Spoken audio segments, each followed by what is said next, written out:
तो last class में हम लोगों ने एटॉमिक, हाँ हेलो बच्चों, लास्ट क्लास में हम लोगों ने एटॉमिक स्पेक्ट्रम देखा था। अगर आपको ठीक से ध्यान हो तो एटॉमिक स्पेक्ट्रम के अंदर हम लोगों ने दो पार्ट में देखा था। एक जगह एमिशन स्पेक्ट्रम देखा था और एक एब्जॉर्प्शन स्पेक्ट्रम देखा था, और दोनों का स्पेक्ट्रम भी आपको दिखाया था लास्ट क्लास में। हेडिंग डालिए ड्रॉबैक्स और लिमिटेशंस ऑफ रदरफोर्ड मॉडल। अब देखिए रदरफोर्ड जो अपना मॉडल दिए थे, एक तो इनका मॉडल बहुत ही बेहतरीन मॉडल था। पहला मॉडल जहां पर थोड़ा सा रियलिटी के करीब हम लोग जा पाए थे, जिस मॉडल के अंदर कुछ इस प्रकार से उन्होंने बताया कि भाई कुछ ऑर्बिट्स प्रेजेंट हैं और उन ऑर्बिट्स पर कौन रहता है, तो उन ऑर्बिट्स पर कुछ इलेक्ट्रॉन जो है वो रिसाइड करते हैं, और ये जो इलेक्ट्रॉन इस ऑर्बिट्स पर रिसाइड करते हैं ये ऐसे ही नहीं है, ये एक पर्टिकुलर स्पीड से इसके चारों तरफ क्या कर रहे हैं, घूम रहे हैं। और ये जो मॉडल था उसको रदरफोर्ड ने क्या नाम दिया था, इसका मॉडल का नाम दिया था solar system model, solar system model. और कहा कि भाई ये जो इलेक्ट्रॉन्स हैं ये अपने रास्ते पर क्या कर रहे हैं, एक चक्कर काट रहे हैं with a constant speed v।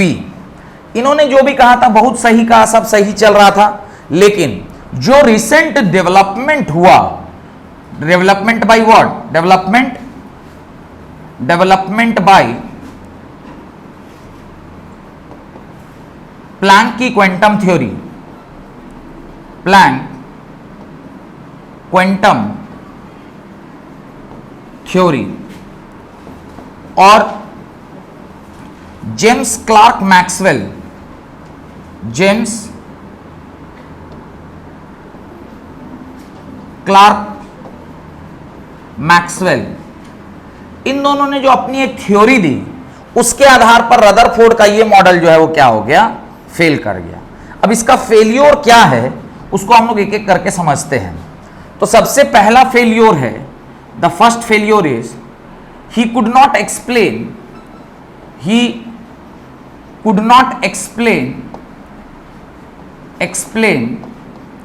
this about the stability of an atom, explain about the stability of an atom, stability of an atom। ये एटम की स्टेबिलिटी के बारे में ये नहीं समझा पाए। अब बोलेंगे सर आर्ग्यूमेंट क्या है, स्टेबिलिटी का क्या आर्ग्यूमेंट है जो ये नहीं बता पाए, तो उसको देखिए। जेम्स क्लार्क मैक्सवेल ने बोला कि अगर कोई चार्ज्ड पार्टिकल है, ध्यान से सुनिएगा, अगर कोई चार्ज्ड पार्टिकल है और वो क्या कर रहा है, वो एक्सेलरेटेड मोशन में है, किसमें है, एक्सेलरेटेड मोशन, एक्सेलरेटेड मोशन में है। तो जब कभी भी कोई चार्ज्ड पार्टिकल एक्सेलरेटेड मोशन में होता है तो वो क्या करता है, एनर्जी रेडिएट करता है।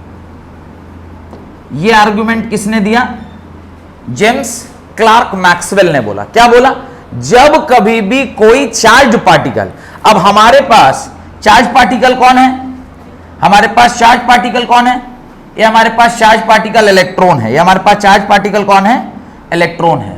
तो ये हमारे पास चार्ज पार्टिकल है, वो किस मोशन में है, वो एक्सीलरेटेड मोशन में है। और जब कभी भी एक्सीलरेटेड मोशन में रहेगा तो क्या किस तरह का बिहेवियर दिखाएगा, ये एनर्जी रेडिएट करेगा। ये आर्गुमेंट दिया गया, ये आर्गुमेंट दिया गया इस साइंटिस्ट के द्वारा। अब इस साइंटिस्ट को जस्टिफाई कैसे किया जाए, तो बोले कि ऐसा क्यों है। देखिए ये आपका न्यूक्लियस, इसके चारों तरफ ये शेल्स हैं, इसके किसी एक शेल पर आप क्या बना लीजिए, इलेक्ट्रॉन बना लीजिए।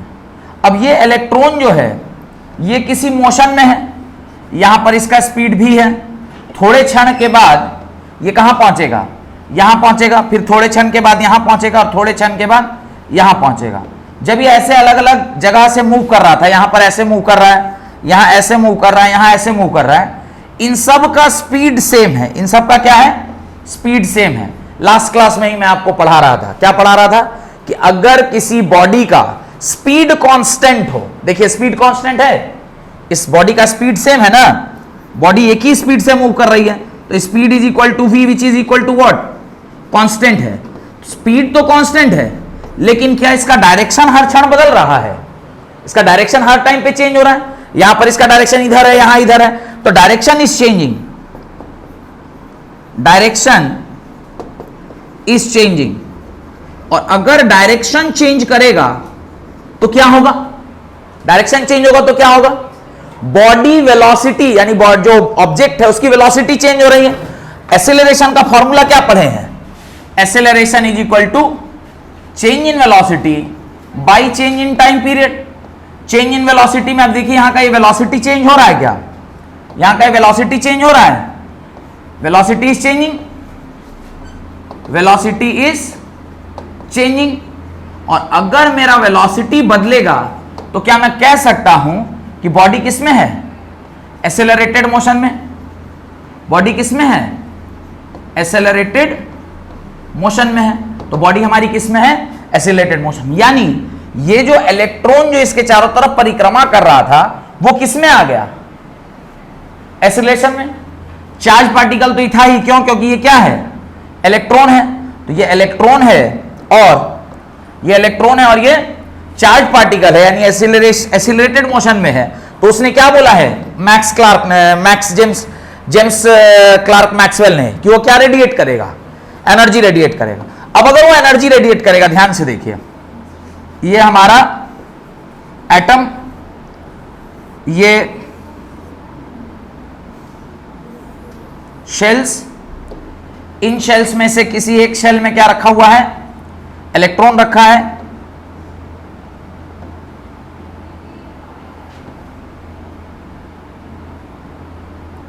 इस शेल में से किसी एक शेल में क्या रखा है? इलेक्ट्रॉन रखा हुआ है।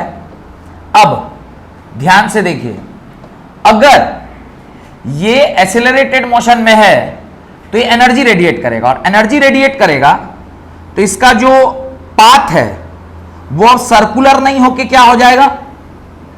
हेलिकल हो जाएगा। कैसा हो जाएगा? हेलिकल हो जाएगा।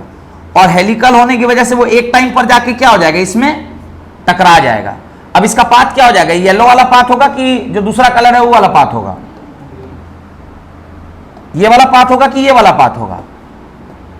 अब कौन सा पाथ हो जाएगा उसका? अब एटम का पाथ ये वाला हो जाएगा, ना कि पहले वाला जो मैंने पहले बनाया था। ये वाला इसका पाथ हो जाएगा। समझ में आ रहा है? जबकि ओरिजिनली हम लोग कैसे सोच रहे थे कि कैसा चलेगा? ओरिजिनली वो ऐसे चलेगा, हम लोग ऐसे सोच रहे थे कि वो इस तरह से चल रहा होगा, इसी पाथ पर चल रहा होगा। लेकिन धीरे धीरे वो क्या हो जाएगा? हेलिकल पाथ में कन्वर्ट हो जाएगा। और ऐसा होने पर ये जो इलेक्ट्रॉन है, ऐसा होने पर ये जो इलेक्ट्रॉन है ये क्या हुआ? जाकर न्यूक्लियस में टकरा गया, और जाकर न्यूक्लियस में टकराएगा तो ये बम्बार्ड कर जाएगा, बम्बार्ड कर जाएगा, और बम्बार्डमेंट से अनस्टेबिलिटी पैदा होगी, अनस्टेबिलिटी पैदा होगी। और ऐसा क्यों हो रहा था? बिकॉज एक्सेलरेटेड मोशन में जब कोई बॉडी रहती है तो क्या करता है? एनर्जी को रेडिएट करता है। पर क्या ऐसा हो रहा है? ऐसा तो हो नहीं रहा है। अगर ऐसा हो रहा था तो ये जो पर्टिकुलर बोर्ड है ये भी तो किसी एटम से बना हुआ है, तो इसके एटम्स तो बम्बार्ड कर जाते हैं। इसका मतलब यहां पे ऐसा कुछ भी हो नहीं रहा है। तो जो मॉडल रदरफोर्ड ने दिया था उसके अनुसार तो एक चार्ज पार्टिकल की वेलोसिटी चेंज कर रही है, तो वो एक्सीलरेटेड मोशन में है। अगर वो एक्सीलरेटेड मोशन में है तो वहां एनर्जी रेडिएट होगा, एनर्जी रेडिएट होगा तो वो बम्बार्डमेंट होगा, और बम्बार्डमेंट होगा तो वो अनस्टेबिलिटी होकर न्यूक्लियर रिएक्शन करने लगेगा। लेकिन ऐसा हो नहीं रहा है। लेकिन इस बात को एक्सप्लेन कर पाए? नहीं कर पाए। रदरफोर्ड कर पाए इस बात का एक्सप्लेन? स्टेबिलिटी के बारे में वो कुछ भी नहीं बोल पाए। पर इसको गलत किसने किया? बोर ने गलत किया। On the basis of what? On the basis of Planck's की थ्योरी एंड मैक्सवेल ने जो थ्योरी दिया था उसके आधार पर। हाँ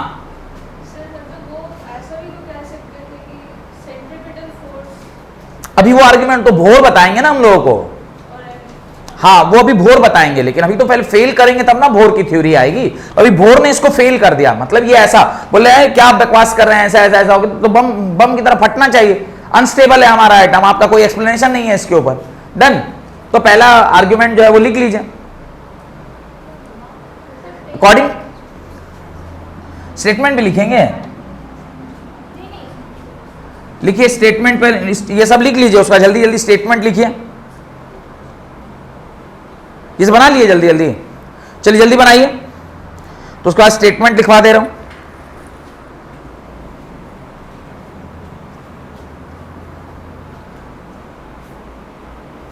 He could not explain about the stability of an atom. A charged particle, accelerated motion, और if something is in acceleration और वो चार्ज पार्टिकल है तो एनर्जी रेडिएट करेगा ही करेगा। डन। और लास्ट क्लास में ही हम लोग फिजिक्स में जब पढ़ रहे थे, मैंने आपको पढ़ाया था ये कॉन्सेप्ट कि जब कभी भी किसी बॉडी का वेलोसिटी चेंज हो रहा है तो जरूरी नहीं कि उसका स्पीड भी चेंज हो, स्पीड नहीं भी चेंज होगा तो भी बॉडी का वेलोसिटी चेंज हो सकता है by changing it's what, by changing its direction. तो देखिए लास्ट क्लास में हमने स्पीड एंड वेलोसिटी में पढ़ा था और आज ही उसका एप्लीकेशन आ गया केमिस्ट्री में। जल्दी जल्दी लिखिए, उसके अंदर लिखिए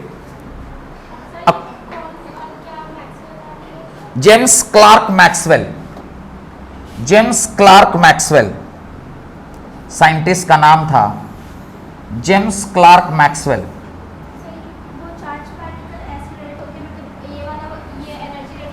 ये वाला आइडिया उन्हीं का था, मतलब ये जो थ्योरी दिया हुआ है ये उन्हीं का दिया हुआ है। इसी थ्योरी को फर्दर एक्सटेंड करके और आगे बढ़ाया गया और जिसके आधार पर आपका प्लैंक की क्वांटम थ्योरी और आइंस्टाइन का फोटो इलेक्ट्रिक इफेक्ट देखने को मिला। लिखिए according to Rutherford an atom resembles solar system, according to Rutherford an atom resembles solar system. तो एक according to Rutherford an atom resembles solar system, resembles solar system, that is nucleus is compared to sun, that is nucleus is compared to sun, nucleus is compared to sun and electrons are regarded as planet, electrons are regarded as planet, electrons are regarded as planet,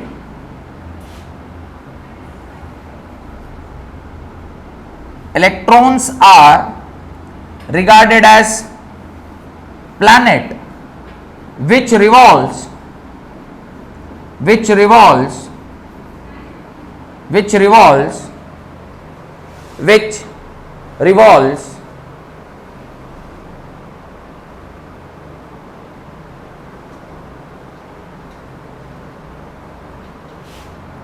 around the nucleus in the same way, which revolves around the nucleus in the same way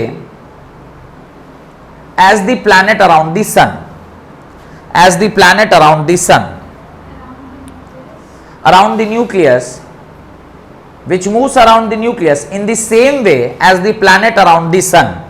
जिस प्रकार से सूर्य के चारों तरफ जो planets हैं वो परिक्रमा कर रही हैं, ठीक उसी प्रकार एक एटम के अंदर जो इलेक्ट्रॉन्स हैं वो किसकी परिक्रमा करते हैं, न्यूक्लियस की परिक्रमा करते हैं। Done, full stop.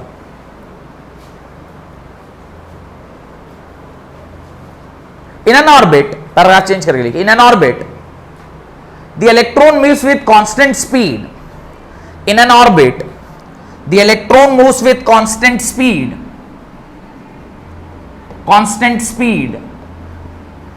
but continuously the direction is changing, but continuously the direction is changing। तो कंटिन्यूअसली उसका डायरेक्शन क्या हो रहा है, चेंज हो रहा है, लेकिन वेलोसिटी, स्पीड सेम रह रही है लेकिन वेलोसिटी चेंज हो रही है। Because of what, because of change in the direction.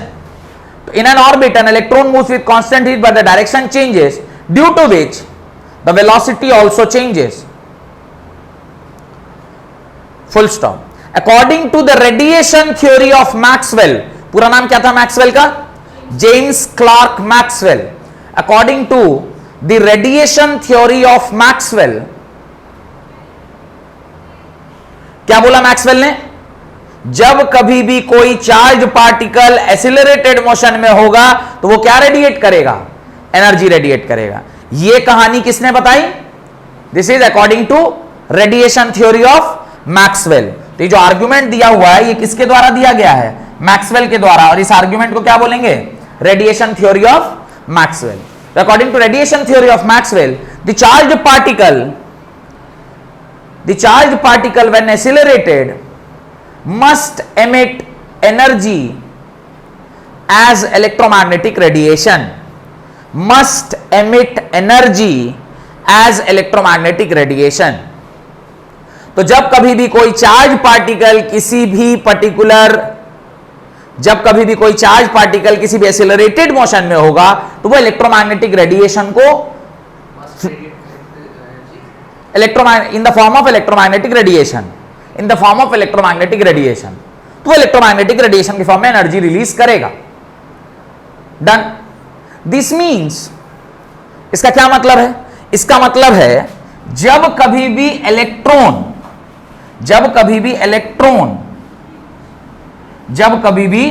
Electron किसी भी electron is a charge particle जिसका वेलोसिटी कंटिन्यूअसली क्या हो रहा है? चेंज हो रहा है। इसका मतलब वो किस मोशन में है? एक्सिलरेटेड मोशन में। और जब कभी भी एक्सिलरेटेड मोशन होगा तो क्या रेडिएट करेगा? एनर्जी रेडिएट करेगा। और एनर्जी रेडिएट करेगा तो इसका मतलब इसका पाथ स्लोली एंड ग्रेजुअली क्या होगा? जो इसका सर्कुलर पाथ था वो किस में कन्वर्ट हो जाएगा? स्पाइरल पाथ में कन्वर्ट हो जाएगा। एक हेलिकल पाथ बोलते हैं इसको। तो लिखिए, right, this means that revolving electron must also loose energy continuously. The revolving electron must also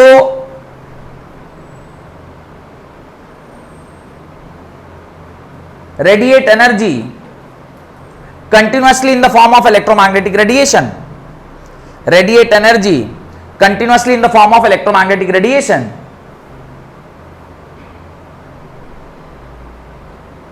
The loss of energy will bring the electron very close to the nucleus. The loss of energy will bring the electron very close to the nucleus and ultimately it will fall into the nucleus,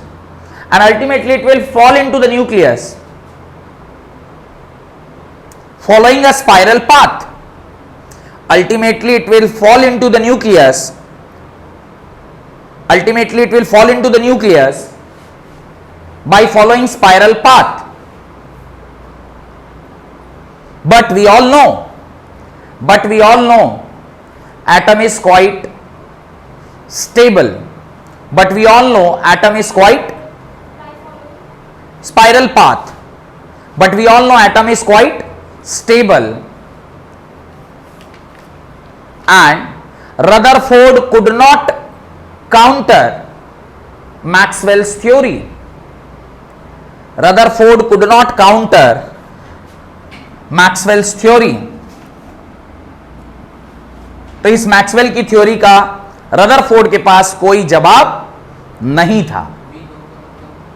We know that atom is quite stable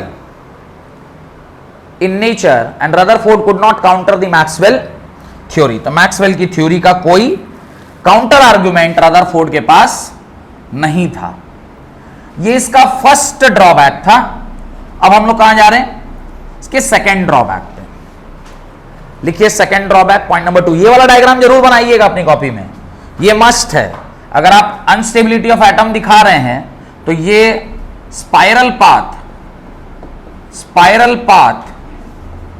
of electron ये दिखाना बहुत जरूरी है। किस तरह से spiral path होके एक जगह जाके हमारा न्यूक्लियस में क्या कर जाएगा? बम्बार्ड कर जाएगा, टकरा जाएगा, बूम, और अनस्टेबिलिटी हो जाएगी। ये बहुत इंपॉर्टेंट है।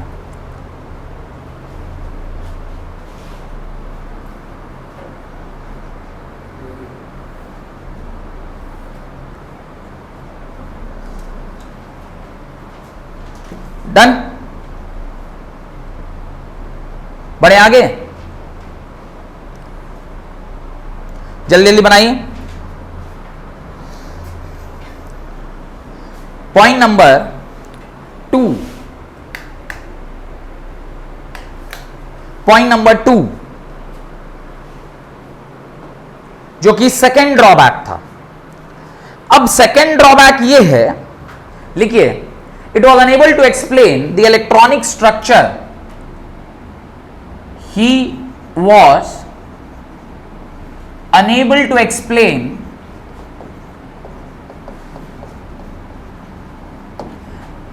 The electronic structure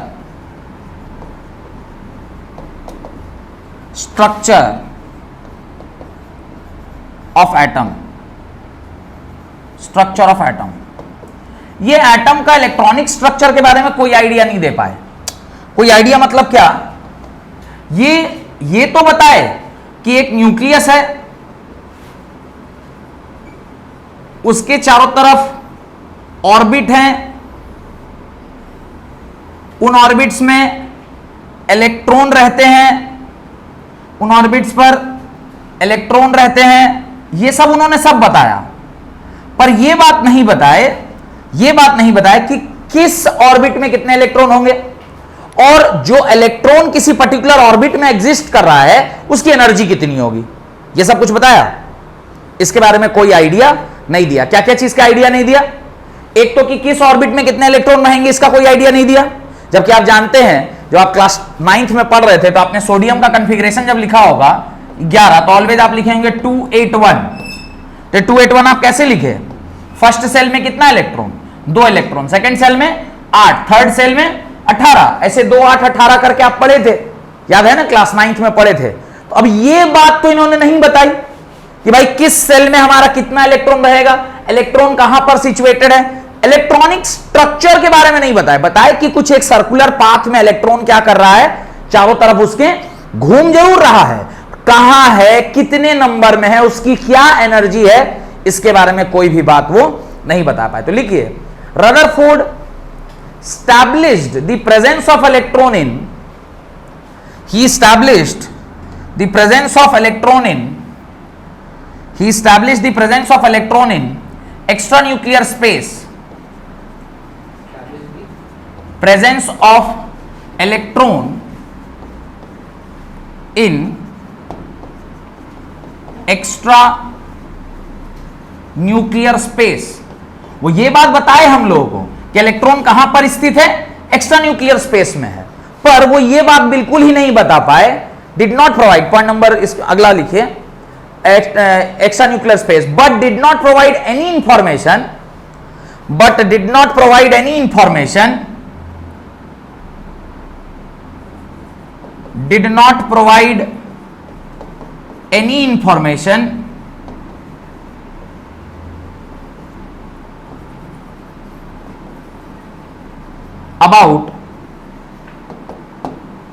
about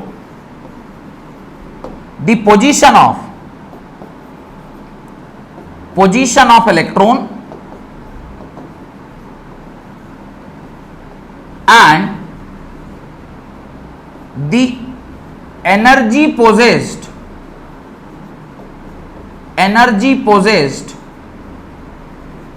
by the electron, energy possessed by the electron. तो कहां पर स्थित है, कहां पर प्लेस्ड है, इसके बारे में कोई पोजीशन ऑफ द इलेक्ट्रॉन भी नहीं बता पाए, और उसकी एनर्जी कितनी है इसके बारे में भी कोई इंफॉर्मेशन हमें नहीं मिल पाया। किसके द्वारा? रदरफोर्ड के द्वारा। ही माने रदरफोर्ड। तो ये उनको कोई आइडिया नहीं था। हां, पर ये बात सही है, पहली बात उन्होंने बताई कि भाई इलेक्ट्रॉन जो है वो कहां प्रेजेंट है, एक्स्ट्रा न्यूक्लियर स्पेस में है। जबकि जो क्या नाम था उनका, जे थॉमसन ने क्या बोला था, इलेक्ट्रॉन जो है वो चारों तरफ एम्बेडेड है और पॉजिटिव चार्ज जो है पूरा स्फेयर में फैला हुआ है, जो कि बाद में जाके गलत हुआ। रदरफोर्ड ने उस बात को क्या किया, गलत किया। तो ये समझ में आ गया। And the last argument is, that is point number 3, जो कि एक्सप्लेन नहीं कर पाए। ही कुड नॉट एक्सप्लेन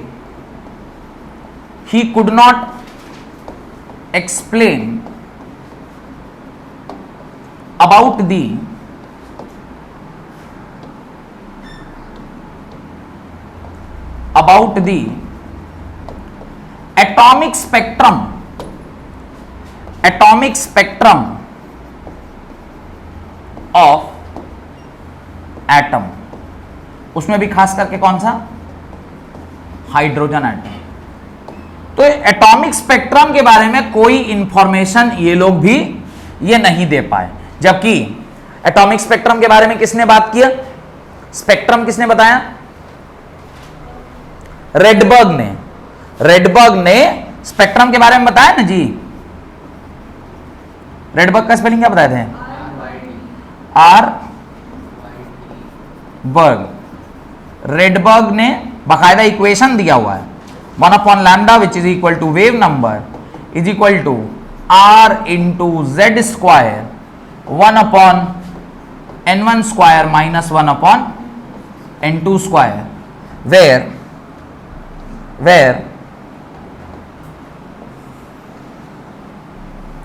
ये r जो है वो क्या है, रेडबर्ग कांस्टेंट। इसकी वैल्यू होती है 1.09667 इंटू 10⁵ सेंटीमीटर इनवर्स। तो ये रेडबर्ग के द्वारा इक्वेशन दिया गया था। जबकि अच्छा, इसका साल जो है वो 1870 है क्या, 1880 कितना है इसका साल, कौन से ईस्वी में ये वाला काम किया गया था, 1890। जबकि रदरफोर्ड का कहानी कहां चल रहा था, रदरफोर्ड का कहानी तो 1906 1907 के आसपास में रदरफोर्ड आए थे, और ये 1890 में ही रदरफोर्ड, ये रेडबर्ग ने ये सब कहानी बोल दिया। इसके बारे में भी इनके पास कोई जवाब नहीं था। तो लिख दीजिए, according to Rutherford atomic model the electron emit energy as continuous radiation. अकॉर्डिंग टू रदरफोर्ड एटॉमिक मॉडल the electron emit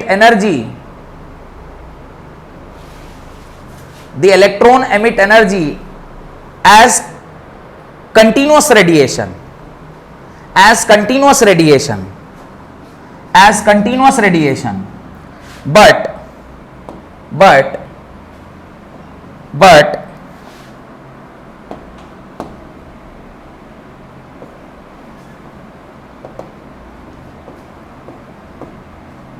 बट आप जैसा कि देख सकते हैं, जो स्पेक्ट्रम हमने देखा था, इसके अंदर आपको स्पेक्ट्रम ठीक से दिखाई देगा। ये जो स्पेक्ट्रम आप देखे हुए हैं, इस स्पेक्ट्रम में जो एमिशन स्पेक्ट्रम है, कौन सा स्पेक्ट्रम, एमिशन स्पेक्ट्रम जो है, ये जो एमिशन स्पेक्ट्रम है ये डिसकंटिन्यूअस है, यानी डिस्क्रीट है, दिखाई दे रहा है। ये कंटिन्यूअस नहीं है, कंटिन्यूअस स्पेक्ट्रम तो ये है, ये एमिशन स्पेक्ट्रम कैसा है, डिसकंटिन्यूअस स्पेक्ट्रम है। दिस इज डिसकंटिन्यूअस, यानी डिस्क्रीट फॉर्म का है। ये कैसा है, डिस्क्रीट फॉर्म का है। तो रदरफोर्ड के हिसाब से एमिशन स्पेक्ट्रम कैसा होना चाहिए था, कंटिन्यूअस होना चाहिए था। लेकिन रेडबर्ग ने क्या बोला, ये कैसा होगा, ये डिस्क्रीट फॉर्म का होगा, और ये एक्चुअली स्पेक्ट्रोमेट्री से देखा गया है, यानी ये सच है। तो रदरफोर्ड क्या हो गए, गलत हो गए। तो आगे लिख लीजिए, if that is the case then atomic spectrum should be continuous. If that is the case then atomic spectrum should be continuous. But spectrometry में क्या देखा गया, स्पेक्ट्रोमेट्री में क्या देखा गया, स्पेक्ट्रोमेट्री में क्या देखा गया, स्पेक्ट्रोमेट्री में देखा गया कि ये जो स्पेक्ट्रम है वो कैसा है देखने में, ये डिस्क्रीट नेचर का, यानी नॉन कंटिन्यूअस नेचर का। However actually the atomic spectra is discontinuous and it is in the form of line spectra. Actually the radiation is in the form of discrete radiation in the form of line spectra, in the form of line spectra। और ये कैसा है, तो discrete nature का तो है ही, discrete nature का तो है ही, साथ साथ ये जो है ये लाइन स्पेक्ट्रम भी है। It is actually line spectrum. तो दो बातें इससे रिलेटेड आपको यहां लिख लेनी चाहिए। पहला कि ये डिस्क्रीट नेचर का है, और डिस्क्रीट नेचर में भी जो स्पेक्ट्रम है वो देखने में कैसा है, लाइन स्पेक्ट्रम है। लाइन स्पेक्ट्रम का मतलब है कि देख रहे हैं बीच बीच में लाइंस बनी हुई है, तो ये लाइन स्पेक्ट्रम की तरह है। ये कैसा है? लाइन स्पेक्ट्रम की तरह है। ठीक है, ये कैसा है? लाइन स्पेक्ट्रम की तरह है। ये दो बातें इसके बारे में आपको लिख लेनी चाहिए। बढ़े आगे। इससे आपका रदरफोर्ड का ड्रॉबैक क्या हो गया? समाप्त हो गया। हेडिंग डालिए, Bohr's model for hydrogen atom. Bohr's model of hydrogen atom. Bohr's model of hydrogen atom. Bohr's model of hydrogen atom. अब देखिए, नाम ही काफी है ये बताने के लिए कि ये जो मॉडल है अपने आप में ये अधूरा मॉडल है। बोलिएगा सर अधूरा क्यों बोल रहे हैं? अधूरा इसलिए बोल रहे हैं क्योंकि ये मॉडल की वैलिडिटी क्या है? ये मॉडल की वैलिडिटी है ओनली हाइड्रोजन एटम। मॉडल की वैलिडिटी क्या है? It is only applicable to hydrogen atom या हाइड्रोजन लाइक एटम। तो आपके पास 118 एलिमेंट है और उस 118 एलिमेंट में इस एप्लीकेबल किसके ऊपर है? Hydrogen and hydrogen like element के ऊपर। नहीं, गिनती से 5-6 एलिमेंट के ऊपर ये वैलिड है, उससे ज्यादा पर वैलिड नहीं है। तो अपने आप में बहुत छोटा मॉडल है जिसको आप स्टार्टिंग ही रेस्ट्रिक्शन से कर रहे हैं। लेकिन जिस समय की बात है, ये बात हो रहा है किस टाइम का? ये बात हो रहा है 1913 का। ये बात हो रहा है 1913 का। We are talking in the year 1913। 1913 की बात है। नेल बोर साइंटिस्ट थे जिन्होंने इस मॉडल को तैयार किया। और किसके किसके मदद से तैयार किया? तो जो साइंटिस्ट उस टाइम पे प्रिवेलिंग थे। पहले साइंटिस्ट जिसकी थ्योरी थी प्लैंक्स क्वांटम थ्योरी,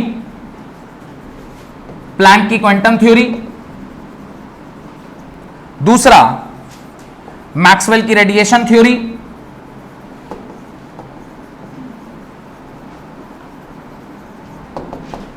इन सारी थ्योरीज को चुराकर मतलब इनको स्टडी कर इन्होंने अपना क्या किया? मॉडल तैयार किया। तो लिखना स्टार्ट करिए। Nail bore, NEILS, nails bore in the year 1913 proposed a new model of atom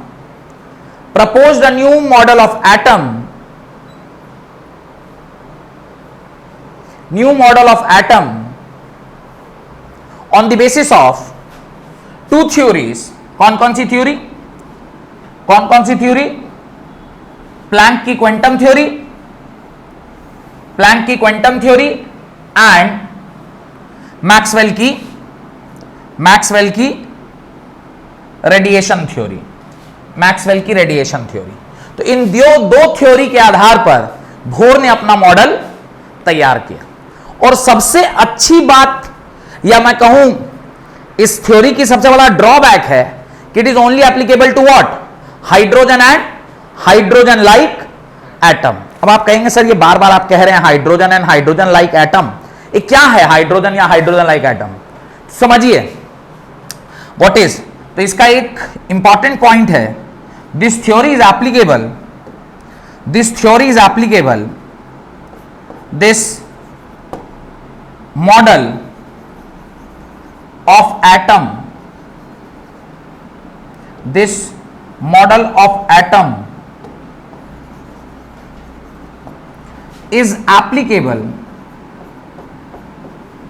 is applicable on hydrogen or hydrogen like atom। अब कहिएगा सर हाइड्रोजन एटम तो समझ में आया, ये हाइड्रोजन लाइक एटम का क्या मतलब है? इसका मतलब है, ब्रैकेट में लिखिए, सिंगल मतलब जो आप लोग हैं वो नहीं, सिंगल मतलब सिंगल इलेक्ट्रॉन सिस्टम। सिंगल का मतलब तो आजकल बहुत कुछ समझता है ना लोग, नहीं, जैसे ये बच्ची आप सिंगल है ना जी, हैं अभी तक सिंगल, घर में कोई नहीं है, मम्मी पापा कोई नहीं है ना, तो कैसे सिंगल बोल रहे? अरे सिंगल मतलब हुआ जिसका कोई नहीं हो, हम अकेले हैं, एकला चलो रे, आप अकेले हैं, मम्मी है, पापा है, बहन है, सब लोग हैं आपके साथ, आप क्यों कह रहे हैं आप सिंगल हैं? सिंगल हैं, देखिए आप कह रहे नहीं है सिंगल, मतलब मिंगल्ड है, माने कोई ना कोई बॉयफ्रेंड पक्का है, यही ना आपका कहने का मतलब है। देखिए फाइनली एक्सेप्ट कर रही है कि हम सिंगल नहीं हैं। तो आप अपना स्टेटस क्या लिखे हुए हैं इंस्टाग्राम में? मैरिड। इंस्टाग्राम में नहीं है, क्या लिखे हुए हैं? मैरिड, अनमैरिड, हुक्ड, हिंज्ड, किस स्टेटस में है आप? वो कह रही आप पढ़ाइए, मेरा स्टेटस क्यों डिस्कस कर रहे हैं? खैर, तो ये single electron system. What is single electron system? ऐसा एटम जिसके पास कितना इलेक्ट्रॉन होगा? एक इलेक्ट्रॉन होगा। सिर्फ और सिर्फ क्या होना चाहिए? एक इलेक्ट्रॉन होना चाहिए। मतलब अब हाइड्रोजन की बात करें तो हाइड्रोजन के आउटर मोस्ट में एक ही इलेक्ट्रॉन है। हाइड्रोजन के आउटर मोस्ट में कितने इलेक्ट्रॉन है? एक ही इलेक्ट्रॉन है।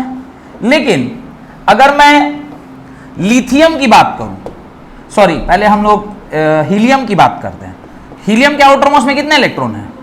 हीलियम के आउटर मोस्ट में 2 इलेक्ट्रॉन है। तो हीलियम अब 2 इलेक्ट्रॉन सिस्टम हो गया।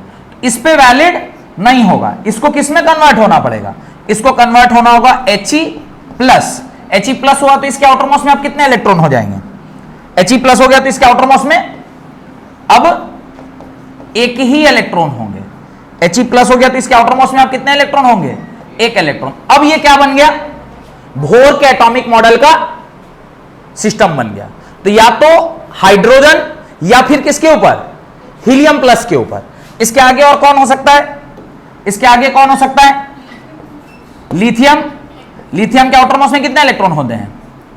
लिथियम के आउटर मोस्ट में 3 इलेक्ट्रॉन, 1 2। अभी तो इनको पता नहीं ना कि कैसे सिस्टम सब रखा हुआ है, तो हम एक ही साथ बना रहे हैं। तो इसके ऊपर क्या हो जाएगा? लिथियम 2+। और लिथियम 2+ अगर हुआ तो जो आपका मॉडल है वो कैसा हो जाएगा? Li2+। और आउटर मोस्ट शेल में कितना इलेक्ट्रॉन? 1 इलेक्ट्रॉन। अब इसके ऊपर भी क्या हो जाएगा? वैलिड हो जाएगा, बिकॉज ये भी सिंगल इलेक्ट्रॉन सिस्टम में कन्वर्ट हो गया, क्योंकि आउट ऑफ 3 2 जो है वो निकल गए। इसके बाद मैं बात करूं Be की। बेरिलियम में कितने? 4। बेरिलियम में कितने? 4, 1 2। अभी तो हमें पता नहीं ना कि कैसे अरेंज है, तो मैंने एक ही जगह बना दिया है, ठीक है? ये मत सोचिएगा कि, तो ये क्या हो गया? ये B क्या हो जाएगा? 3+। B 3+ होगा तो ये एटम कैसा देखने को मिलेगा? ये अब क्या हो जाएगा? Be3+। और इसके अंदर अब कितना इलेक्ट्रॉन है? 1 इलेक्ट्रॉन। अब ये भी किस में कन्वर्ट हो गया? सिंगल इलेक्ट्रॉन सिस्टम में। और देखिए, एक और देख लीजिए, लास्ट कौन है? बोरोन। बोरोन के आउटर मोस्ट शेल में कितना इलेक्ट्रॉन? बोरोन के आउटर मोस्ट शेल में 5 इलेक्ट्रॉन, 1 2। अभी तो हम नहीं जानते हैं ना कि कैसे सिस्टम में है, इसलिए एक साथ ही बना दे रहा हूं। बाकी तो आपको पता है ना कि कैसे होगा, 2 3 होगा। तो ये भी क्या हो जाएगा? बोरोन 4+। और बोरोन 4+ होगा तो क्या हो जाएगा? बोरोन 4+ हो जाएगा तो B4+। और इसके भी आउटर मोस्ट में अब कितने इलेक्ट्रॉन? 1 इलेक्ट्रॉन। सारे के सारे जितने भी हैं सबके आउटर मोस्ट शेल में कितने इलेक्ट्रॉन हैं? Only outermost shell contains single, वही जो प्रीशा है, single electron system. Single electron system. समझ में आया? समझ में आया?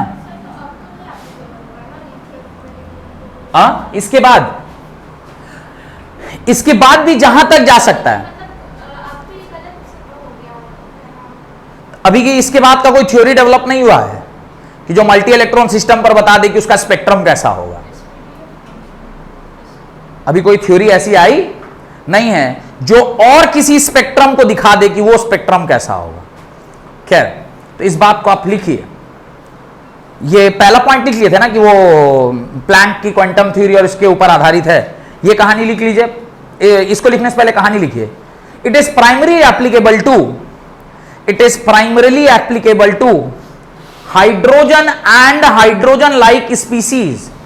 It is primarily applicable to hydrogen or hydrogen like species. That is bracket में लिखिएगा single electron system. That is bracket में लिखिएगा सिंगल इलेक्ट्रॉन सिस्टम.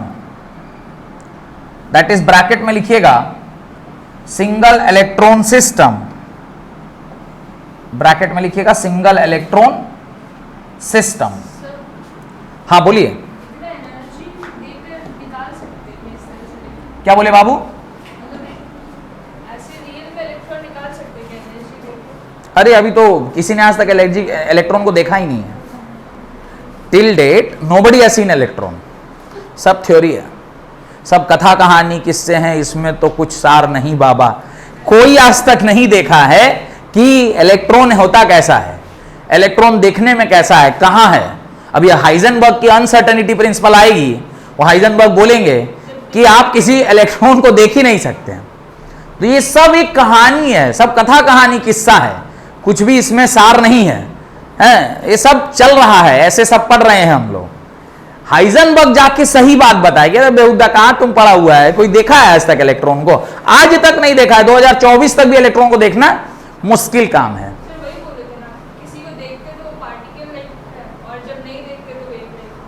अभी जो एकदम रिसेंट थ्योरी आई है 2019 की, वो कहता है कि एवरी इंडिविजुअल, माने हर चीज दुनिया में एक सेकंड में 100 बार विलुप्त हो रही है और फिर एग्जिस्टेंस में आ रही है. मतलब समझ रहे हैं हम क्या कह रहे हैं? आप 100 बार एक सेकंड में गायब हुए और फिर जगह पर आ गए. मतलब आप, your mass is getting converted into energy, आप वेव बन गए और फिर वेव से आप क्या हो गए वापस. पर इतनी फास्ट हो रहा है कि हमारा आई जो है वो परसीव नहीं कर पा रहा है. ये रिसेंट थ्योरी है 2019 की. इसके थ्योरी है, लोग उसके ऊपर रिसर्च कर रहे हैं कि क्या सत्य है गलत है. अब थ्योरी तो जे थॉमसन ने भी दिया, तो बाद में ना पता चला सही है कि गलत है. तो अभी रिसेंट थ्योरी जो है वो कहता है कि एवरीथिंग, मतलब इतनी बड़ी बड़ी बिल्डिंगें हैं, दैट इंटायर बिल्डिंग वो विलुप्त हो रहा है, आ रहा है. एवरी सेकंड 100 टाइम्स ऐसा हो रहा है, पर इतना फास्ट हो रहा है कि लोग उसे पता, एनर्जी में कन्वर्ट हो रहा है और फिर वापस एग्जिस्टेंस में आ रहा है, एनर्जी में कन्वर्ट हो रहा है फिर वापस एग्जिस्टेंस में आ रहा है. ऐसा एक सेकंड में 100 बार हो रहा है. एकदम रिसेंट थ्योरी है, 2019 की थ्योरी है. पर अभी इसको प्रूफ करेगा सही है गलत है, इसमें क्या सच्चाई है, कुछ इक्वेशन है, मैथमेटिकल डेरिवेशन, ये सब होगा तब ना फिर आगे का कहानी होगा. अभी जैसे थ्योरी 2019 में आया है, वो भी कब आया? जब स्टीफन हॉकिंस ने 2012 में एक एक्सपेरिमेंट किया to find out the godly particle. और उस एक्सपेरिमेंट के बाद लोग इसके पीछे पड़ना स्टार्ट किए. 40,000 करोड़ रुपया एक बार एक्सपेरिमेंट कंडक्ट करने में लगता है. कितना? 40,000 करोड़ रुपीज. तो एक बार किया, उसके बाद तो दोबारा आज तक हुआ भी नहीं है. गॉडली पार्टिकल, वो भगवान को ढूंढने चले थे, बहुत सारा उसके अंदर. ठीक है, खैर स्टीफन हॉकिंस बहुत महान आदमी थे. अब देखिए गर्लफ्रेंड का बात आ गया तब तो कंट्रोवर्सी होना पक्का है. नहीं खैर ये लिख लिए. किसका? 2019 वाले का? नहीं, गॉडली पार्टिकल वाले का. तो ढूंढे ना, वो एक पार्टिकल ढूंढे, वो ने 200 फीट 200 फीट ऊपर से एक फास्ट मूविंग पार्टिकल को एक इलेक्ट्रॉन के ऊपर जब बम्बार्ड कराया गया तो उससे टूटकर कुछ नए पार्टिकल्स बने. उसी में से एक पार्टिकल का नाम एग्जैक्टली मेरे को ध्यान नहीं आ रहा है, जिसको गॉडली पार्टिकल बोला गया कि यही वो गॉडली पार्टिकल, एक नए पार्टिकल का, जैसे है ना इलेक्ट्रॉन, प्रोटॉन, न्यूट्रॉन ऐसे अलग अलग हैं. तो वो उनके एक्सपेरिमेंटल सेटअप से, जो कि सोचिए कि जमीन से 200 फीट नीचे, ऊपर 200 फीट से वो पूरा एकदम फास्ट मूविंग पार्टिकल आके टकराया उस इलेक्ट्रॉन के ऊपर. इलेक्ट्रॉन फिर टूटा, टूट के फर्दर छोटे छोटे पार्टिकल्स में टूटा. उसी में एक पार्टिकल ऐसा मिला जिसको गॉडली पार्टिकल का नाम दिया गया. क्या नाम बोले? नहीं, तो वो मेरे को भी नाम याद नहीं आ रहा एग्जैक्ट नाम क्या है. तो वो गॉडली पार्टिकल को वो लोग ढूंढे और एक नए पार्टिकल का इजाद हुआ. एक्चुअली वो ढूंढना चाहते थे कि भाई हमारे शरीर में जो आत्मा है, 2007 से पहले तो वो मानते भी नहीं थे कि हमारे शरीर में आत्मा बोल के कुछ है. 2007 में एक एक्सपेरिमेंट कंडक्ट हुआ, उसके बाद तो वो आत्मा पर विश्वास करने लगे. बोले अगर शरीर में कोई पार्टिकल है जिसको हम लोग आत्मा आत्मा बोल रहे हैं तो उसका एग्जिस्टेंस होगा. और अगर उसका एग्जिस्टेंस है तो उसको हम लोग ढूंढ के निकालेंगे क्या है, एक्सपेरिमेंट कर रहे हैं उसको ढूंढ के निकालने के लिए। वही एक्सपेरिमेंट उन्होंने कंडक्ट किया जिससे कोई फ्रूटफुल नतीजा निकला नहीं, पर एक नए पार्टिकल का डिस्कवरी जरूर हो गया या इन्वेंशन जरूर हो गया, जिसको उन लोगों ने क्या नाम दिया, गॉडली पार्टिकल दिया। खैर ये सब बेकार बातें हैं, आप कंसेप्ट पर आइए, ये वाला कंसेप्ट लिख लिए। बट द थ्योरी, अच्छा फुल स्टॉप, ये लिख लिया, हाइड्रोजन है, hydrogen like element, single electron system. आगे लिखा जाए, it also provided the explanation about the hydrogen spectrum, it also provided the explanation for the hydrogen spectrum। और चूंकि इनकी थ्योरी हाइड्रोजन या हाइड्रोजन लाइक एलिमेंट के लिए ही वैलिड थी, तो इनकी थ्योरी हाइड्रोजन स्पेक्ट्रम के बारे में एक्सप्लेन कर पाई, स्पेक्ट्रम के बारे में एक्सप्लेन कर पाई। तो उनके 3 ड्रॉबैक थे, कौन कौन सा? एक, वो स्टेबिलिटी नहीं समझा पाए थे, दूसरा अरेंजमेंट ऑफ इलेक्ट्रॉन नहीं समझा पाए थे, और तीसरा उनको एटॉमिक स्पेक्ट्रम के बारे में नहीं बोल पाए थे। बोर ने तीनों खामियों को क्या कर दिया, दूर कर दिया। उन्होंने स्टेबिलिटी ऑफ एटम भी एक्सप्लेन किया, उन्होंने जो सेकंड प्रॉब्लम था जहां पे कि वो arrangement of electrons outside the nucleus को भी उन्होंने एड्रेस किया, और तीसरा स्पेक्ट्रम के बारे में भी उन्होंने कंप्लीट ज्ञान दिया। यहां तक आज की क्लास में हम लोग रखते हैं। अगली क्लास में हम लोग पोस्टुलेट्स ऑफ बोर के बारे में पढ़ेंगे, जहां पर एक्चुअली बोर थ्योरी स्टार्ट होगी। तो आज जस्ट इंट्रोडक्शन था बोर थ्योरी का, कि बोर थ्योरी ने किसके आधार पर क्या क्या किया, जो किए हैं बोर, वो हम लोग अगले क्लास में पढ़ेंगे। बहुत बहुत धन्यवाद आज की क्लास अटेंड करने के लिए। हाँ, लाइक कीजिए, सब्सक्राइब कीजिए, और अगर कोई डाउट है तो कमेंट कीजिए, बेल आइकन दबाइए, और कोई भी नया वीडियो अपलोड होगा तो उसका नोटिफिकेशन आपको जाएगा।